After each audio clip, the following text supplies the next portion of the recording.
বিসমিল্লাহির রহমানির রহিম। আসসালামু আলাইকুম সুপ্রিয় দর্শক, নিউজ 24 চ্যানেল টেলিভিশন থেকে আপনাদেরকে স্বাগত জানাচ্ছি।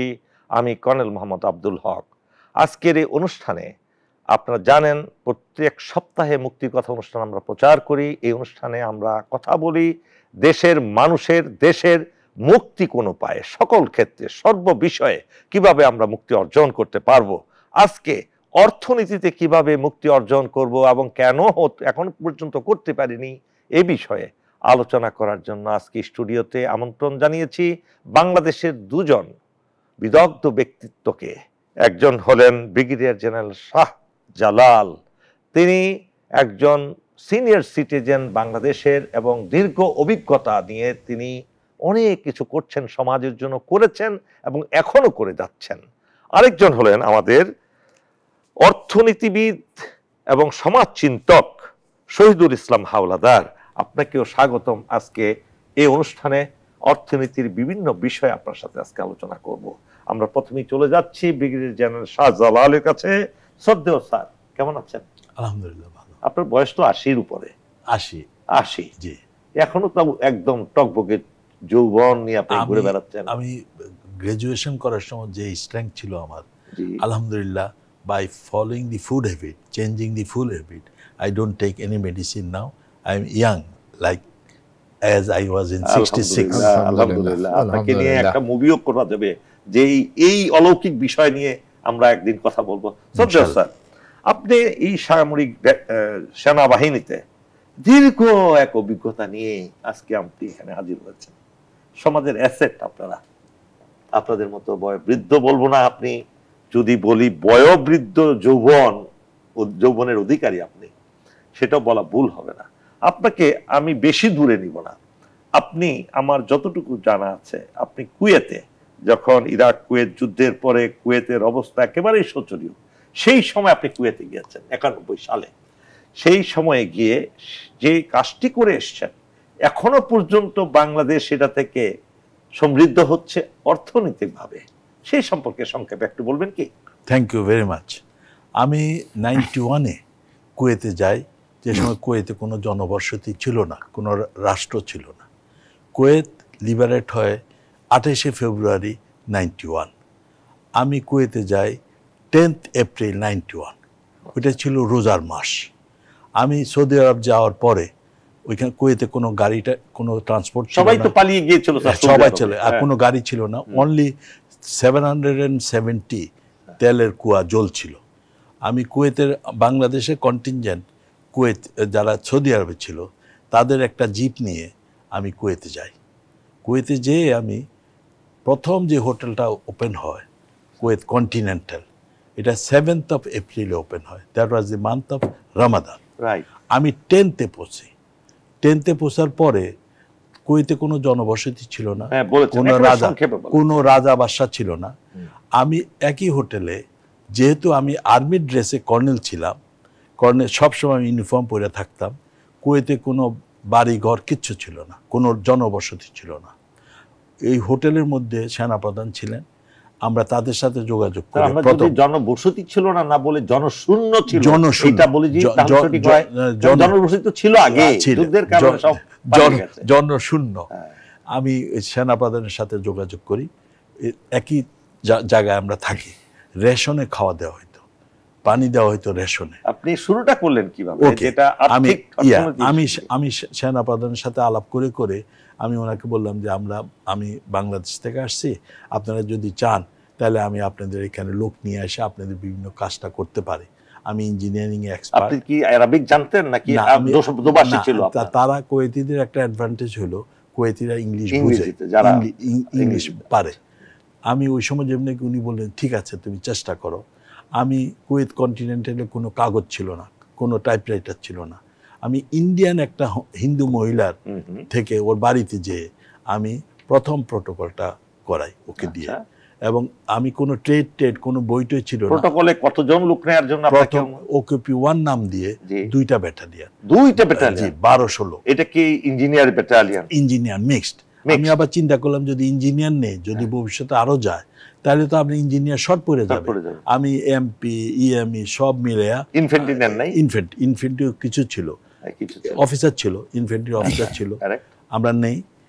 তারপরে কুয়েতের এক কর্নেল, যেহেতু তার ইএমই লোক কম ছিল, সে আমাকে একটা চিঠি দেয়, কর্নেল জালাল তুমি কি এই লোকগুলি আনতে পারবে? ওইটা ছিল 269 ইএমই পার্সন, একটা চিঠি।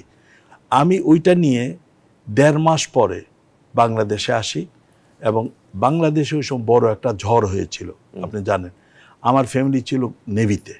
আমি বাংলাদেশে আসার পরে যেমন দিলাম, আর্মি হেডকোয়ার্টার আমাকে এত বেশি সম্মান দেখালো যে প্রথমবার একটা ইন্ডিভিজুয়াল যে এত বড় একটা প্রোটোকল করেছে। বেতন তখন যারা নুরুদ্দিন ছিলেন সেনাপ্রধান। আমার একটা বড় অ্যাডভান্টেজ ছিল যে আমি প্রোটোকলটা করার সময় একটা বাঙালি অ্যারাবিক স্পিকিং তাকে আমি নিয়ে গিয়েছিলাম। সে ছিল ইসলামিক ফাউন্ডেশনের রিসার্চ অফিসার। সে বেতন পাইতো 2700। আমি তাকে যেমনি বললাম, আমি 2700 কুয়েতি রিয়াল না 2700 বাংলাদেশি। আমি যেমনি তাকে বললাম তোমাকে আমি 26,000 টাকা দিব, সে ইউ আন্ডারস্ট্যান্ড মহাখুশি না, অজ্ঞান হয়ে যেত। তারপরে আমি তাকে নিয়ে যাওয়ার ফলে কি হলো, আমি কুয়েতিদের লোক যেমনি বেতন নিয়ে আর্গুমেন্ট করতাম, তো আমি বাংলাতে বলতাম, ও আরবিতে বলতাম। আমরা এটা শুনি যে আপনি মোট কথা দুটো ব্যাটালিয়ন নেওয়ার ব্যবস্থা করলেন। দুইটা ব্যাটালিয়ন 269। মিনিমাম বেতন for a sweeper was 250 KD.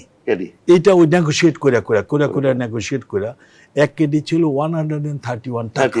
31 এখনো 379 টাকা। ওকে, আমি এই দুইটা কন্টিনজেন্ট নিয়ে যে সময় কি যাই, আমরা পুরা কুয়েতকে আমরা টেক ওভার করে ফেলি, পুরা শহর পরিষ্কার করি। স্যার আপনার কাছে আবার আসবো, এখানে পরে আমরা অন্য অংশ শুনবো। আমরা আসছি শহীদুল ইসলাম হাওলাদার আপনার কাছে। বাংলাদেশের অর্থনীতি আজকে স্বাধীনতার 54 বছর পেরিয়ে 55 বছরে আমরা পদার্পণ করেছি। বাংলাদেশের মানুষ এজন টুডে 100 জনের মধ্যে 19 জন দারিদ্র সীমার নিচে অবস্থান করছে। কেন এই যে বৈষম্য? কেন এখানে শুধু ধনাঢ্যদের সংখ্যা সীমিত রয়েছে এবং তারা কি অন্যদেরকে দারিদ্র মুক্ত করতে চায় না? এটার মূল কারণ, যদি আমরা অর্থনীতির ভাষায় বলি, সম্পদের অসম বন্টন। বাট মূল জিনিসটা হচ্ছে এখানে দুর্নীতি, দুঃশাসন এবং বিচারহীনতার মূল কারণটা। এই কারণে যারা পাওয়ার হোল্ড করেন রাষ্ট্র এবং সমাজে, তারা সমস্ত তাদের অ্যাক্টিভিটিস পলিসি তাদের পক্ষে তারা করেছে, ম্যাস পিপলের জন্য, তাদের বেটারমেন্টের জন্য করেনি। দ্যাটস ওয়াই সম্পদের সুষম বন্টন হয়নি। সম্পদগুলো কিছু লোকের কাছে কেন্দ্রীভূত হয়ে গেছে, কেন্দ্রীভূত হয়েছে, কুক্ষিগত হয়ে গেছে। এটাও অন্যতম কারণ বলে আমি মনে করি। আরো ইন ডিটেইলস অনেক কারণ আছে, দিস আর দ্য মেইন। এইটাই মূল কারণ। তার মানে আপনি বলছেন এক শ্রেণীর লোক যারা নিজেদেরকে শিক্ষিত বলে দাবি করে, সেই শিক্ষিত হওয়ার পরিণাম হলো তারা দরিদ্র মানুষকে আরো দরিদ্র করা এবং নিজেরা আনন্দে উল্লাসে দেশে বিদেশে সম্পদ কুক্ষিগত করে সেগুলো দিয়ে নিজেদের জীবনে ব্যবহার করা। এইটার আপনি বলেছেন যে বিচারহীনতা একটা কথা বলেছেন, আরেকটা বলছেন সম্পদের সমবন্টন হয়নি। সমবন্টন বলতে আপনি কি বোঝান? এটা তো এমন না যে সরকার 5,000 কোটি টাকা দিল, প্রত্যেক লোককে 500 করে টাকা দিতে হবে, এই ধরনের তো কিছু না। অবশ্যই না, সেটা না। সেটা এই যে সমবন্টনটা কিভাবে এটা নিয়ন্ত্রণ করা যাচ্ছে না, কিংবা এখানে কোন জায়গায় গলদ রয়েছে? এটা গভর্নমেন্টের পলিসি ম্যাটার। দিস সমবন্টন বা সুষম পলিসি ম্যাটার। আচ্ছা, পলিসিটা যদি এমন হতো যেটা ম্যাস পিপলের ফরে কাজ করত বা ওভারঅল টোটাল জনগোষ্ঠীর জন্য কাজ করত, তাহলে সম্পদের একটা সুষম বন্টন হতো, সবাই যার যার মৌলিক অধিকারগুলো তারা পেত। আর যখন সম্পদের পলিসিগতভাবে সম্পদের সুষম বন্টন হয় না, তখন সম্পদগুলো যাদের হাতে পাওয়ার আছে তারা কুক্ষিগত করে নেয়। হ্যাঁ, তো সম্পদগুলো কিছু লোকের হাতে কুক্ষিগত হয়ে যায় আর মেজরিটি লোক সম্পদ থেকে বঞ্চিত হয়, সুযোগ সুবিধা থেকে বঞ্চিত হয়। This the policy support. তো পলিসি যেখানে আমাদের সংবিধানে বলা হয়েছে যে কৃষক শ্রমিকের মুক্তির কথা স্পষ্টভাবে লেখা আছে, কিন্তু কৃষক শ্রমিক তো এখন পর্যন্ত মুক্তি তো দূরের কথা, তার খাবার উৎপাদন করে ঠিকই কিন্তু নিজেরা খেতে পায় না। কারণ এখন আমরা যে সমাজে দেখি শক্তিশালী লোকেরা আরো শক্তিশালী হচ্ছে, সম্পদশীল লোকেরা আরো সম্পদশালী হচ্ছে। আমরা যদি ব্যাংকিং সেক্টরের দিকে তাকাই, আমরা অতীতের সরকারে দেখেছি যে যখন ব্যাংকিং সেক্টরে ডিফল্টকে কন্ট্রোল করার জন্য পলিসি প্রণয়ন করা হয়, তখন দেখা যায় 500 কোটি টাকার উপরে যদি লোন হয়, he will get this benefit. 5 কোটি টাকার জন্য হলে সে এই বেনিফিট পাবে না। তো এখানে একটা বড় উদাহরণ যে যারা পাওয়ারফুল লোক, যারা পলিসিতে ইনফ্লুয়েন্স করতে পারে, they are getting the undue advantage. On the other hand, in the general people, যারা মৌলিক অধিকার, সম অধিকার, সেটা থেকে তারা বঞ্চিত হচ্ছে। খাদ্য, বস্ত্র, বাসস্থান, চিকিৎসা, শিক্ষা সব জায়গা থেকে তারা বঞ্চিত হচ্ছে। বিষয় সরকার বাধ্য তার নাগরিকদের দেওয়ার জন্য। তার মানে কি এটা এই হচ্ছে রাজার হস্ত করে সমস্ত কাঙ্গালের ধন চুরি। এই কাঙ্গালের ধন যাতে চুরি না হয় সেই ব্যবস্থা কি বাংলাদেশে নেই? বাংলাদেশে আমরা তো অতীতে বাস্তবায়ন দেখিনি। আমাদের কনস্টিটিউশনে আছে মৌলিক অধিকার দেওয়া হয়েছে, প্রত্যেকটা নাগরিক সম অধিকার ভোগ করবে, কিন্তু ইন রিয়ালিটিতে আমরা কি অতীতে পেয়েছি? আমি তো বাস্তবে দেখিনি। বাট কেন? এটা কি আমাদের কোন জায়গায় এই সমাজে এই ধনিক শ্রেণীর দুর্বলতা যে তারা 10% লোকদেরকে অবহেলা করে, তাদেরকে অবজ্ঞা করে, নিজেরা এই সমস্ত সম্পদ লুটপাট করে তারা খাবে দাবে ঘুরে বেড়াবে, বিশ্বে পাচার করবে? এটা কি কোনো রহিত করার কোনো উপায় নেই? অবশ্যই রহিত করার ব্যবস্থা আছে। সেখানে আমি দুটো টার্ম ইউজ করেছি, একটা হচ্ছে সুশাসন এবং বিচারহীনতার সংস্কৃতিকে বিরোধী সুবিচার। এই দুটো জিনিস এনশিওর করতে পারলে দুর্নীতি কন্ট্রোল হয়ে যাবে, সম্পদের সুষম বন্টন হবে এবং রাষ্ট্রের প্রতিটা নাগরিক তাদের যে মৌলিক অধিকার, সমান অধিকার, সেটা তারা এনজয় করতে পারবে। ফার্স্ট সুবিচার এবং সুশাসন এবং সুবিচার। সুবিচার, সুশাসন। সুশাসন যাদের হাত দিয়ে হবে, যেমন পলিটিশিয়ানরা, তারা সরকার পরিচালনা করে, তারা মন্ত্রী হয়, তাই তো? মন্ত্রণালয় তারা পরিচালনা করে। আসলে কি তারা পরিচালনা করে নাই পুরো আমলাতান্ত্রিক জটিলতার কারণে? যারা আমলা তারা নিজেরা, বাংলাদেশের আমলারা তো একজনও পাবেন না উইদাউট পিএইচডি ডিগ্রি। আমলা হওয়ার পরে তারা পিএইচডি ডিগ্রি করে সরকারি কোষাগারের টাকা দিয়ে, ছুটি নেয়, বছরের পর বছর ছুটিতে থাকে, ডিগ্রি অর্জন করে, বিভিন্ন সাবজেক্টে এক্সপার্ট হয়। এটা দিয়ে তারা কি এতটুকুই দরিদ্র জনসাধারণের জন্য সেই শিক্ষাটাকে কাজে লাগায় না? আপনার কি মনে হয়? আমরা তো ইন প্র্যাকটিক্যাল লাইফে সেটার কোনো নজির পাইনি যে আমাদের রাষ্ট্র পরিচালনা যে আমলাতন্ত্র বা প্রশাসন বলতে যেটা আমরা মিন করি, তারা জনগণের স্বার্থের জন্য কাজ করছে, এটার নজির খুব একটা দেখা যায় না। তারা তাদের বেটারমেন্টের জন্য কাজ করে। কারণ প্রথম যে সমস্যাটা হচ্ছে, একজন সরকারি অফিসার সে জনগণ থেকে সার শুনতে চায়, মানে হি ইজ বস, বাট তাকে এখানে নিয়োগ করা হয়েছে জনগণকে সেবা দেওয়ার জন্য। তিনি সেবক, বাট উনি সেবকের পরিবর্তে হয়ে যায় উনি প্রভু। প্রভু প্রভু এই কনসেপ্ট থেকে ফার্স্ট আমাদের আমলাতন্ত্রকে বের করে নিয়ে আসতে হবে। তুমি প্রভু নয়, তুমি সেবক। সেবক। আমি আবার আসবো আপনার কাছে শহীদুল ইসলাম হাওলাদার, এবার আমি আবার আসছি ব্রিগেডিয়ার জালালের কাছে। আমি দেখলাম যে কুয়েতে ডাক্তার নিজস্ব নাই। পাকিস্তান, ইজিপ্ট, বিভিন্ন দেশ থেকে ডাক্তার আনে। যেহেতু আমার বড় হোল ছিল প্যালেসের মধ্যে মাইনসুইপিং এর জন্য, আমি অ্যাপ্রোচ করলাম যে বাংলাদেশে বহু ভালো ডাক্তার আছে। আমি প্রথম চুক্তিতে 40 জন বাংলাদেশি ডাক্তার নেই। বাংলাদেশ থেকে ডাক্তার? এটা কোন সালে ঘটনা স্যার? ওই সেম 91 এর এন্ডের দিকে। তারপরে অন্য দেশের ডাক্তারদেরকে আমরা আউট করলাম। কিন্তু আমাদের প্রবলেম হয়ে গেল যে আমাদের ডাক্তাররা তো সোলজারদের কাছে আরবিতে কথা বলতে পারে না। হোয়াট উই ডিড, আমরা পুরা টেবিলের নিচে বাংলা যেসব রোগীকে দেখবে বাংলাতে লিখে দিলাম আরবি কথা। তারা এটা দেখে দেখে বলতো যে কোথায় তোমার ব্যথা, এবং 2 দিনে আমরা তাদেরকে বাই ফোর্স ক্যাজুয়াল লিভ দিয়ে দিই, ওই যে সিক ইন কোয়ার্টার দিতাম।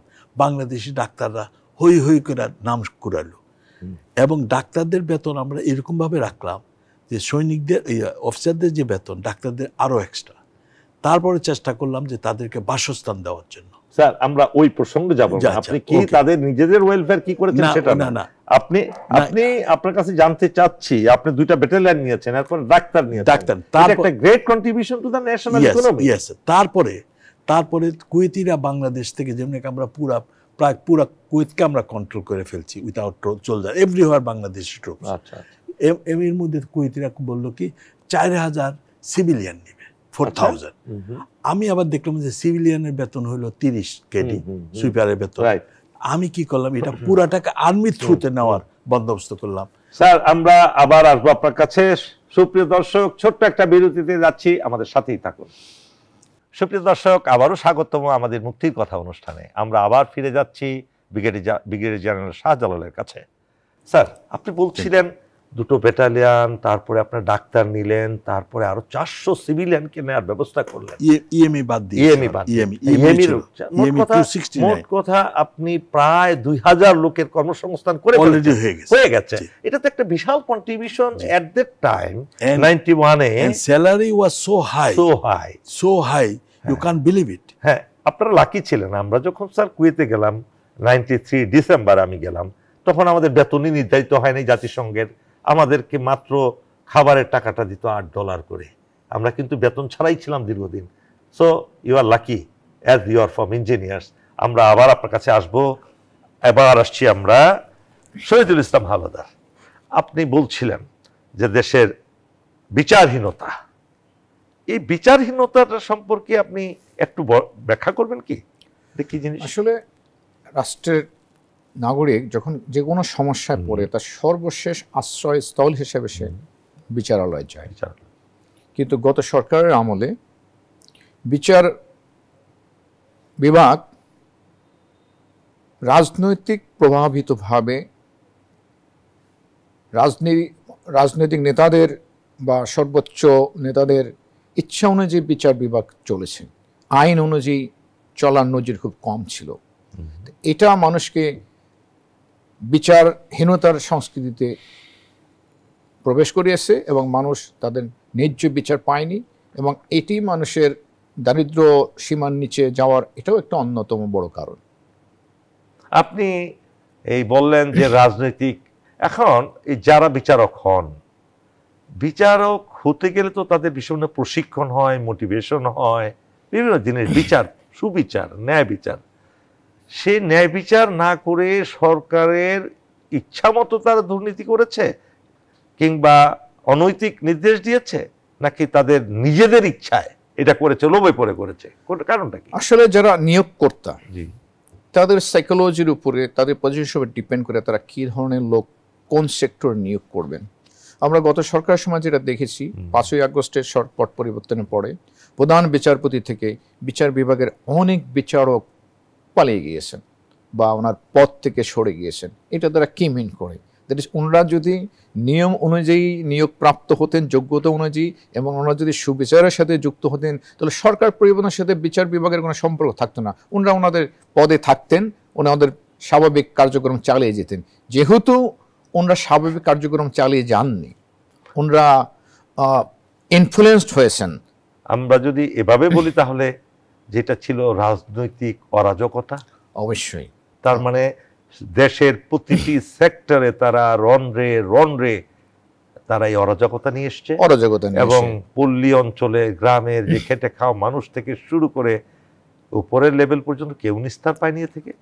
তাই তো কি, তাই না? অবশ্যই অবশ্যই। তার মানে কি এটা কি পরিকল্পিত ছিল বিগত সরকারের? একটি শাসন ব্যবস্থা যদি সুশাসন ব্যবস্থা না থাকে, সেখানে দুঃশাসন জেকে বসে, তো সেখানে দুর্নীতি জেকে বসে, বিচারহীনতা জেকে বসে, এবং সেখানে বৈষম্য ব্যাপক আকার ধারণ করে।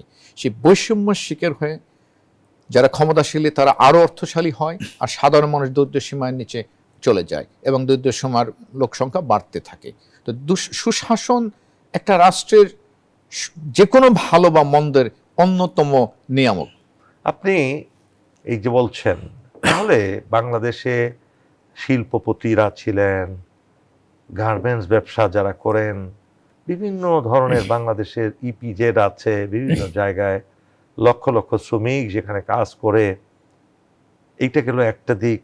আরেকটা দিক সরকারি চাকরিজীবী যারা আছে, এরাই তাহলে মোটামুটি, এরা ছাড়া বাকি যারা কায়িক পরিশ্রম করত, শ্রমিক ছিল বিভিন্ন জায়গায়, তারাই কি শুধু মাত্র এই নির্যাতনের শিকার, না ওভারঅল ধরেন আপনার যারা চাকরি করেছে, সরকারি চাকরি করেছে, তাদের মধ্যে তো কোনো বৈষম্য ছিল না?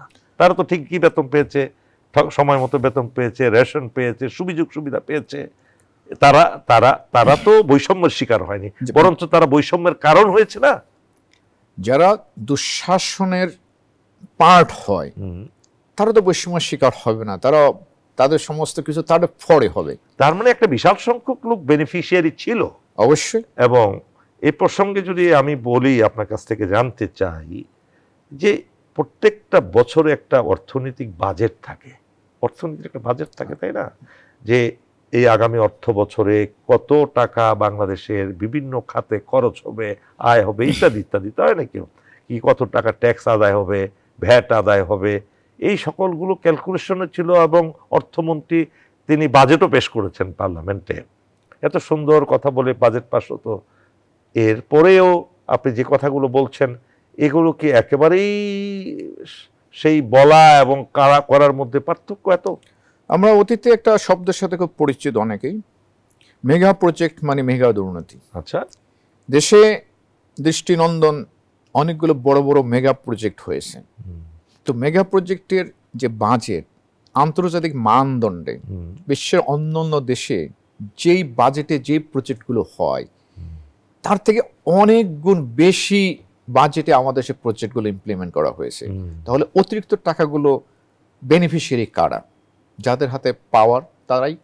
এবং দেখা যায় যে আমাদের দেশে একটি সড়ক, 1 কিলোমিটার সড়ক হতে যে খরচ, এটা সারা বিশ্বের মধ্যে সর্বোচ্চ খরচ।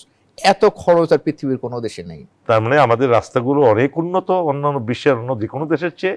তো সেক্ষেত্রে ওটা হলে তো জনগণ লাভবান হতো, আমরা খুশি হতাম। বাট ঠিক এটা রিভার্স, এখানে দুর্নীতির মাত্রাটা তত বেশি। দ্যাটস ওয়াই দরিদ্র সীমা আলটিমেট সবকিছু একদম এন্ডে গিয়ে ইফেক্টটা বেশি দেয়। তো দরিদ্র সীমার মাত্রা, জনগণ পার্সেন্টেজটা বেড়ে গেছে। বুঝতে পেরেছি।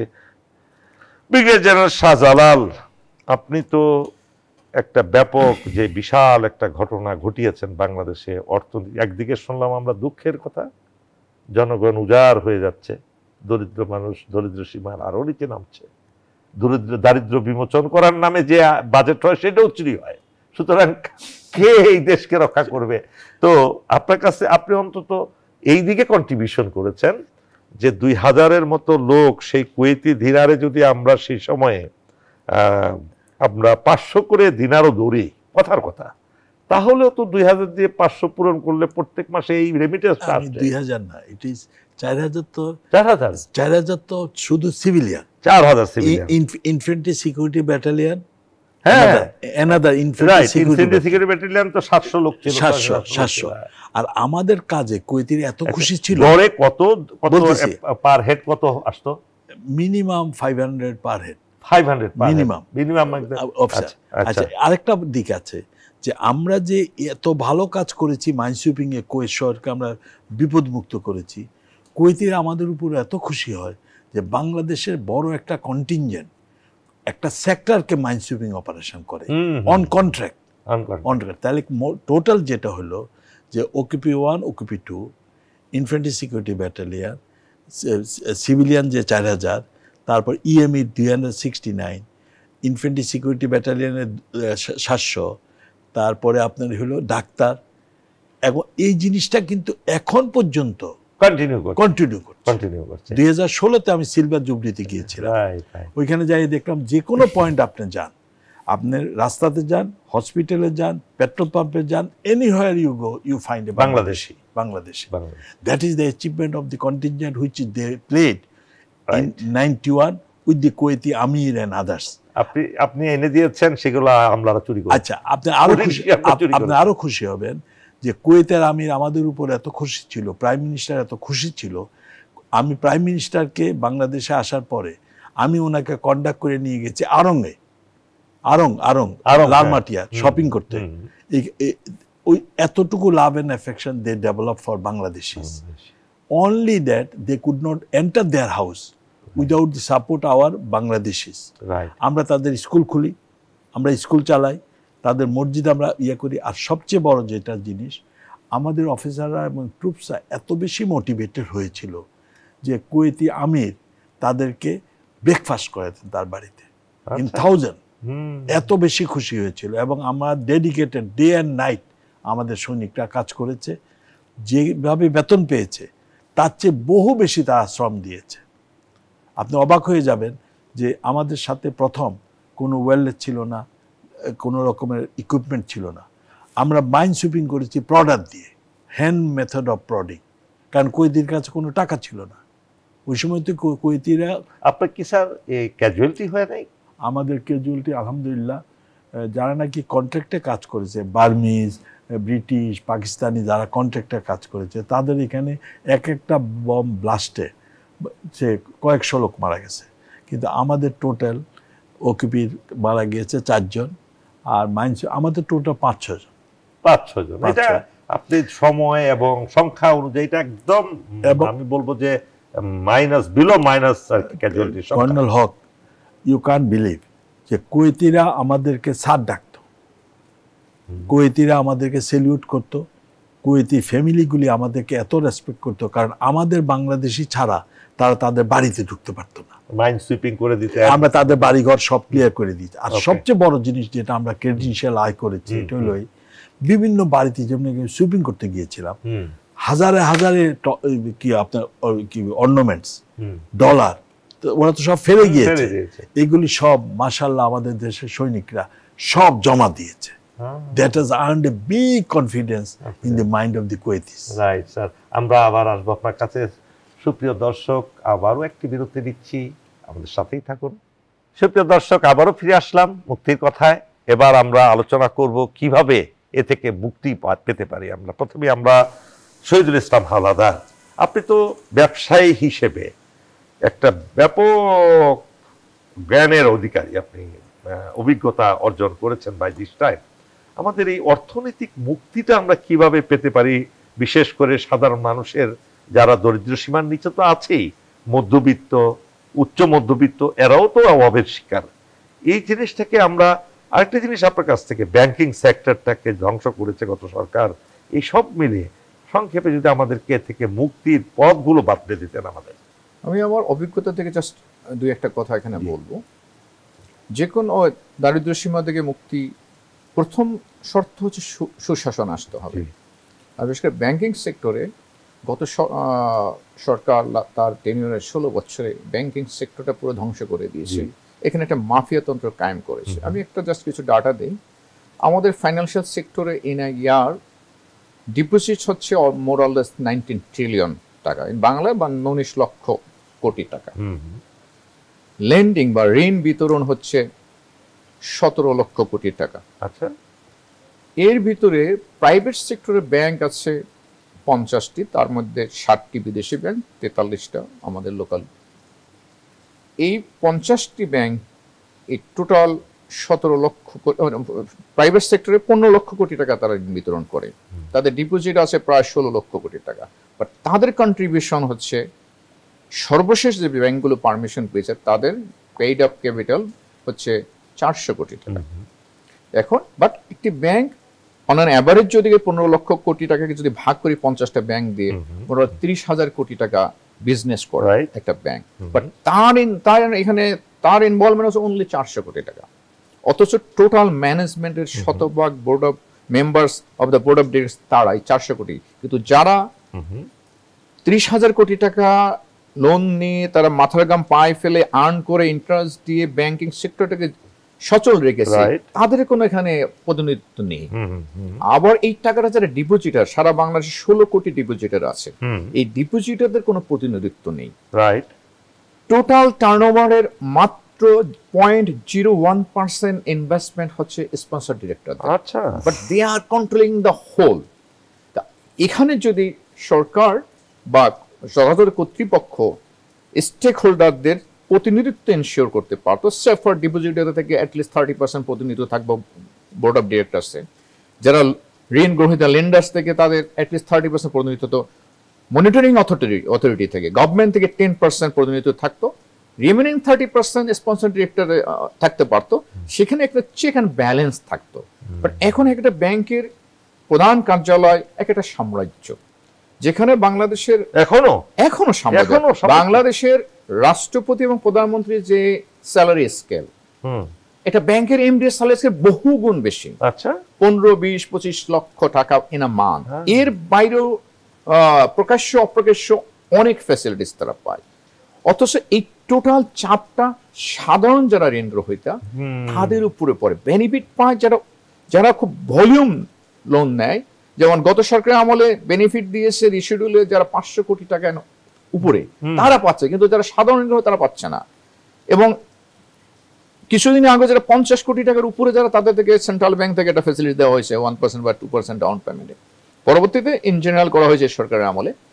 এখানে যদি যাদের স্টেক হোল্ডার তাদের যথাযথ প্রতিনিধিত্ব ইনশিওর করতে পারত, গভর্নমেন্ট যদি সেন্ট্রাল ব্যাংকের আন্ডারে পলিসিটা ডেভেলপ করতে পারত, সেক্ষেত্রে ব্যাংকিং সেক্টরের নৈরাজ্যটা অনেকটাই কন্ট্রোল করতে পারত। ঠিক। অনেক ধন্যবাদ আপনাকে। আমরা এই পর্যায়ে আমাদের বয়োবৃদ্ধ তরুণ ব্রিগেডিয়ার জেনারেল শাহজালালের কাছে আমরা জানবো, এই দীর্ঘ অভিজ্ঞতার আলোকে সংক্ষেপে যদি এর থেকে এই সাধারণ মানুষ, দেশের মানুষের অর্থনৈতিক মুক্তিটা কিভাবে সম্ভব স্যার, আপনি যদি একটু আমাদের বাতলে দিতেন। আমি ব্যক্তিগতভাবে বিশ্বাস করি স্যার, যদি আপনি এই দেশের ইয়াং জেনারেশনকে ভালো করে ট্রেন করে প্রফেশনাল বানাতে পারেন, তাদের দিকে আপনি if you give your time and energy for the whole nation, আমাদের ইয়াং ছেলেরা যদি তাদেরকে আপনি প্রপার প্রশিক্ষণ দেন, আমরা এইদের মাধ্যমে যেভাবে কুয়েতে আমরা আয় করেছি, এইভাবে বিশ্বের প্রত্যেকটা দেশেই কিন্তু আমাদের লোক যে কাজ করে না আয় করে আনলেন স্যার, আপনি দেশে আনলেন, এটা তো লুটপাটে লুটে করে খাচ্ছে। যেমনি নাকি 1 কোটি লোক যেমনি নাকি আয় করবে, 1 কোটি লোক অটোমেটিক্যালি বেনিফিট পাচ্ছে। না বেনিফিট পাচ্ছে সেটা ঠিক স্যার, কিন্তু যারা এখানে রাষ্ট্রযন্ত্র চালাচ্ছেন তারা তো সেগুলো আসার পরে নিজেরা না তাদের এই that is I am telling, তাদেরকে সব রকমের আপনার প্রোটেকশন দিতে হবে। তাদের আয়, তারা কোথায় থাকে, তারা কেমনে ট্রেনিং করে, দিস মাস্ট বি ডান। এটা তো যারা যাচ্ছে তাদের কথা বলছেন, আমি বলছি যে এই যে আত্মসাৎ করা, এই যে আমাদের কি তাহলে শিক্ষা ব্যবস্থার ত্রুটি? কেন মানুষ সৎ থাকছে না? শিক্ষিত লোকরা কেন অসৎ হচ্ছে? কেন তারা মোরাল টার্পিটিউডে চলে যাচ্ছে, মূল্যবোধের অবক্ষয় ঘটছে কেন স্যার? আমার একটা কথা আমি আপনাকে যুক্তি দিয়ে বলতে চাই যে আমরা যে নামাজ পড়ি, আমরা কিন্তু নামাজ কায়েম করি না। যদি আমরা নামাজে যা অঙ্গীকার করি আমাদের আল্লাহর কাছে, যদি আমরা এই জিনিসটা নিজেরা করতাম, তাইলে আপনি যে সমস্যাটার কথা বলছেন এটা থাকতো না। কারণ আমরা জানি না আমরা আল্লাহর কাছে প্রত্যেক বেলা আলহামদুলিল্লাহ সূরাতে কি বলি। তার মানে আপনি বলতে চাচ্ছেন আমাদের শিক্ষিত সমাজ যতক্ষণ না পর্যন্ত তারা আদর্শিকভাবে মূল্যবোধ কিংবা চারিত্রিক পরিবর্তন না আনতে পারবে, ততদিন পর্যন্ত এ থেকে মুক্তির কোনো উপায় করেন। একটাই রাস্তা ছিল যে আপনি যদি ম্যান পাওয়ারকে এইভাবে উদ্বুদ্ধ করেন, মানুষদেরকে এইভাবে উদ্বুদ্ধ করেন, they are not allowed to do any corruption, that can be done as we did. That is নৈতিক শিক্ষা এভাবে দিতে হবে, they have learned from us. এর ধর্ম তো নৈতিক শিক্ষা দেয়, ধর্ম তো ওই যে বললাম ধর্ম কায়েম করে না, কিন্তু he does not know যে সে কি বলছে আল্লাহর কাছে। কিন্তু বিপুল সংখ্যক লোক তো ধর্মকে অপছন্দ করে। না যারা নাকি ধর্ম করছে, আপনি anybody you talk, they do not know what they are telling to their Allah. আল্লাহকে কি চাচ্ছে তারা জানে না, কি বলছে তারা, যার জন্য তাদের মনে কোনো ভয় থাকে না। যে যদি আপনি বলতেন যে আল্লাহ আমাকে সোজা রাস্তা চালাও, তো আপনি যদি আল্লাহর কাছে বুঝে বলতে পারতেন যে আল্লাহ আমি চাচ্ছি আল্লাহকে সোজা রাস্তা চালাও, কিন্তু আমি তো বাঁকা রাস্তা বলছি আল্লাহ আমাকে চালাও, but I don't know, I am asking Allah to put me in the right path. That is one of the main difficulties of this country. তার মানে আপনি বলতে চাচ্ছেন যে বাংলাদেশের শিক্ষা ব্যবস্থায় আমূল পরিবর্তন আনা প্রয়োজন, এবং হাতে কলমে লোকদেরকে বলতে হবে this is what you are doing, you should not do this. তার মানে মৃত্যু ভয় থাকতে হবে যে আমি এই সম্পদ অর্জন করছি, এটা কি করব, এটা দিয়ে এই এত টাকা দিয়ে কি করব, মরার সময় তো আমার নিয়ে যাচ্ছি না, এই চিন্তাটা মানুষের মধ্যে। আরেকটা জিনিস আছে, এই যে আমি সুস্থ হলাম নিজের চেষ্টায়, আমি কিন্তু আই এম নট ডিপেন্ডিং। যারা আমার বন্ধু বান্ধব এয়ার অ্যাম্বুলেন্সে যায়, তারা কিন্তু কোনো সুখ পায় না জীবনে। তারা অ্যাম্বুলেন্সে যায়, অ্যাম্বুলেন্সে আসে, কিন্তু তারা কিন্তু এই যে ঘরে পড়ে থাকে, তাদের কোনো ধন সম্পদকে কোনো ভোগই করতে পারে না। বাট আমার যা আছে আমি 100% ভোগ করছি। আপনার কি মনে আছে কোভিডের সময়, কোভিড যে হলো 19 সালে, এই কোভিডের সময় অক্সিজেনের অভাবে অনেক অনেক উচ্চবিত্ত হাজার হাজার কোটি টাকার মালিকেরাও অক্সিজেনের অভাবে মারা গেছে। এস এ আলমের দুই ভাই ছিলেন হসপিটালে, এক ভাই মারা গেল অক্সিজেনের অভাবে, সিলিন্ডার একজন থেকে ট্রান্সফার করার সময়। তো এই যে মানুষের শিক্ষা, সেটা থেকে তো আমরা শিক্ষা নিলাম না। না, শিক্ষা নিবেন না এই জন্য, because you are not understanding যে আপনার শিক্ষাটা কি হবে। আমরা তো ওই শিক্ষাটা নিচ্ছি না, আমাদের শিক্ষা নিচ্ছি না, নাকি রাষ্ট্র সেটাকে প্রভাবিত করছে না? রাষ্ট্র, আমি মনে করি রাষ্ট্র একটু পরে, যদি হেড ঠিক থাকে, মানুষের মাথা ঠিক থাকে, body is okay, body is okay. আপনি আপনার অর্গানাইজেশন, সে আপনার রাওয়া চালাচ্ছেন, আপনি যদি রাওয়ার চেয়ারম্যান হিসাবে যদি আপনি অনেস্ট থাকেন, তাহলে অটোমেটিক্যালি আপনার সবগুলি অনেস্ট থাকবে। This is one concept. আরেকটা কনসেপ্ট হলো, যদি সব, যেমন আর্মিতে বা আমাদের আর্ম ফোর্সে সৈনিকরা সব হুকুম মানে, কিন্তু রং হুকুম কিন্তু সৈনিকরা মানে না। তো অনেক ধন্যবাদ স্যার আপনাকে। আপনি শেষ কথায় এক কথা বলবেন, একটা উপদেশ পুরো জাতির জন্য, রাজনীতিবিদদের জন্য। আমি স্যারের সাথে একমত হয়ে একটা বলবো যে আমাদের যে সুবিচার, সুশাসন, এটা পূর্ব শর্ত হচ্ছে ধর্মীয় এবং নৈতিক শিক্ষা, এবং এটা ইন প্র্যাকটিক্যাল লাইফে এটা একেবারে শিশু বয়স থেকে সেটা শিখাতে হবে, তাহলে হয়তো দেশের মুক্তি হবে। সুপ্রিয় দর্শক, এতক্ষণ আমরা দুইজন বিদগ্ধ ব্যক্তিত্বের কাছ থেকে অর্থনৈতিক মুক্তির কথা জানতে পারলাম, এবং যে সমস্যাটা আমাদের সমাজ আজকে যাচ্ছে, সেই সমস্যা থেকে একটি বাণী দিয়ে আমাদের অনুষ্ঠান শেষ করছি। দেশের বিদ্বান ব্যক্তিগণ লোভী হলে কে দেশের গতিপথ নিয়ন্ত্রণ করবে? দেশের নেতৃবৃন্দ ঐশ্বর্যের পেছনে ছুটলে সাধারণ মানুষ কাকে অনুসরণ করবে? দেশের ব্যবসায়ীগণ অসাধু হলে মানুষ কাকে বিশ্বাস করবে? দেশের সৈন্যদল দেখার শোভা হলে কে দেশ রক্ষা করবে? দেশের প্রশাসন বিভাগের রাজকর্মচারীগণ এবং ন্যায়দণ্ডধারী বিচারকগণ দায়িত্বহীন হলে কে নিপীড়িত জনগণকে রক্ষা করবে? আল্লাহর কসম, এই 5টি কারণেই কোনো দেশ বা জাতির ধ্বংস অনিবার্য। মহান আল্লাহ আমাদেরকে এ থেকে শিক্ষা নিয়ে দেশকে যাতে রক্ষা করতে পারি, অনিবার্য ধ্বংস থেকে রক্ষা করতে পারি, সেই তৌফিক দান করুন। আল্লাহ হাফেজ। আমিন।